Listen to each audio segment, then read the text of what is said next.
Fala galera, todos bem? Com saúde? Com esperança? Espero que sim. Visto os pronunciamentos do juiz, agora chegou o momento de comentarmos a respeito dos atos do escrivão, né, que estão lá regulados no Código de Processo Civil, entre o artigo 206 ao artigo 211. Vejam só, né, relembrando o processo, né, os autos do processo se constituem, né, nas petições das partes, bem como nos documentos anexados através dessas petições, nos despachos, decisões interlocutórias e sentença proferidos pelo juiz, né, nos mandados cumpridos pelo oficial de justiça, nas certidões, termos, entre outros. Então, compete ao escrivão, desde a formação do processo, a responsabilidade pela sua organização, pela sua documentação, pela sua fiscalização. Então nós podemos dizer que o escrivão, ele é um órgão de apoio indispensável à administração da justiça.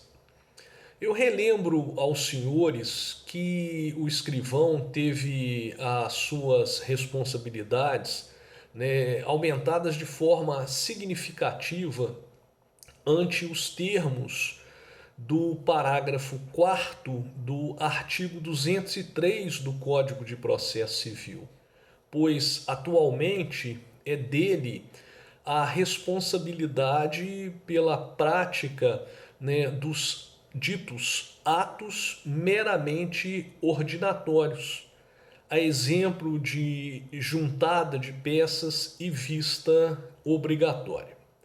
Então nós podemos dizer o seguinte: do artigo 206 ao artigo 211, o CPC ele descreve o modus faciente, ou seja, o modo de fazer dos atos cuja prática incumbe ao escrivão, no âmbito da Justiça Estadual, ou ao diretor de secretaria, no âmbito da Justiça Estadual.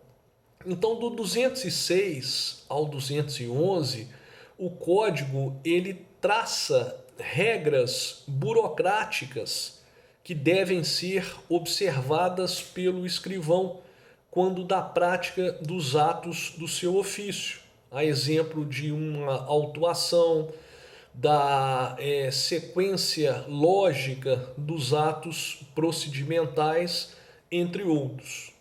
Mas nós podemos dizer para vocês que o escrivão ele não somente pratica esses atos burocráticos, ele pratica outros tipos de atos, né, como por exemplo atos de documentação, atos de comunicação, atos de logística, atos de movimentação. Então é isso que nós vamos ver agora. Mas antes é preciso fazer uma observação. A expressão escrivão, na prática desses atos que eu acabei de dizer, deve ser considerado não só como o próprio escrivão, mas como todos os integrantes do cartório, da secretaria, que sob o seu comando e sob a sua ordem vão praticar esses atos, né? Muitas vezes o ato que eu vou definir para os senhores, né, é praticado até pelo estagiário de direito, a mando do escrivão, né, sob o comando do escrivão. Então leia-se a expressão escrivão, né, como todos os integrantes do cartório, né, que sob o seu comando, sob a sua direção, né, praticam atos processuais. Só assim nós temos condições de entender, né, a diferença entre o que se dá na prática, no cotidiano, no dia a dia forense, da teoria. Porque muitas vezes você fala, o ato é privativo do escrivão, mas na prática quem está realizando aquele ato, não é o estagiário de direito. Então é preciso fazer esta observação. Então, daqui a pouco eu comento com os senhores a respeito desses atos que são praticados pelo escrivão, além daqueles burocráticos que nós também vamos estudar.